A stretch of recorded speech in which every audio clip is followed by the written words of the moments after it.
Power is a curious thing, my lord.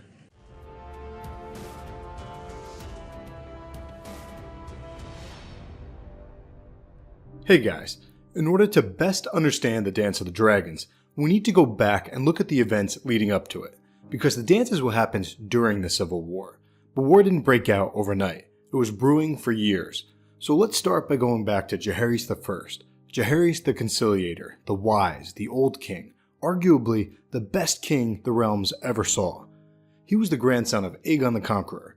In terms of the timeline, Aegon conquered the realms about 300 years ago, and Jaehaerys was the fourth king, ruling from 48 AC to 103 AC. That's 55 years, the longest of any Targaryen king. Our boy Jaehaerys had 13 children. 4 died young, but 9 lived until adulthood, so he had plenty of options for an heir. Vagon became an Archmaester, and Maegella became a Septa. She nursed children with grayscale, very brave, so don't let the crazy Targaryens give the family as a whole a bad rap. There are good and bad people in all families. Unfortunately, Maegella caught and died from grayscale. Thanks, George. Sarah was also given to the fate of the Seven, but instead of becoming a Septa, she fled to Essos and opened a famous pleasure house. Pretty cool.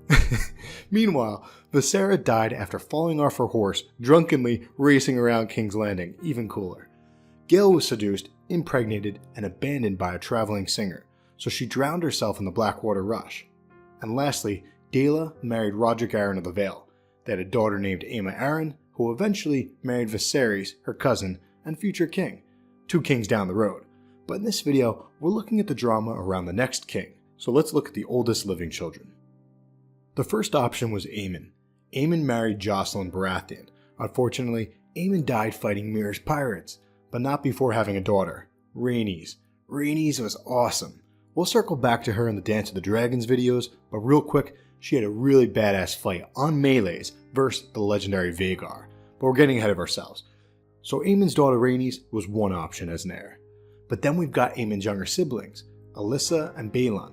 These 2 got married and had 3 kids, Viserys, Daemon, and Aegon, who presumably died young. So Jaehaerys declared that Balon and Alyssa were heirs to the throne once he passed away, instead of Aemon's daughter Rhaenys. So she became known as the Queen Who Never Was, and this was precedent for choosing males over females. 8 years later, Balon was appointed Hand of the King.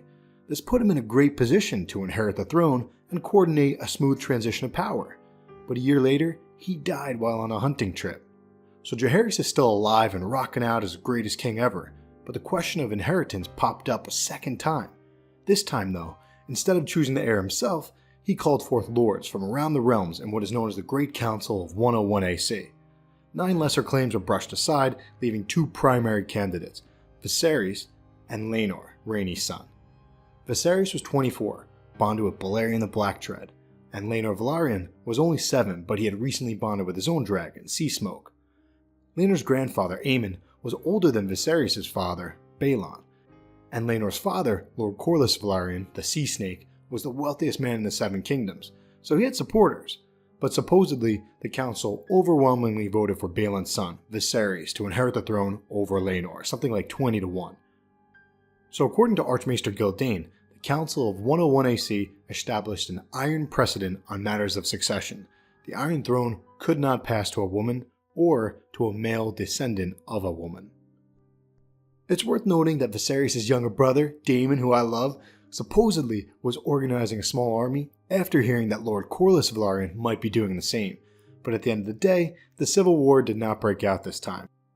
So we're going to continue the Dance of the Dragons prelude in a video next Monday by looking at the divide that emerges during Viserys' reign. Ironically, it's a new divide. Rhaenys, the Queen Who Never Was, and Daemon are actually on the same team in the Dance of the Dragons. I'll throw a link to the next video up once it's done, and I'll be doing one of these each week for a while so that I have time each week to work on some non-Dance of the Dragons videos as well. Till next time, have a great week, guys. Power resides where men believe it resides.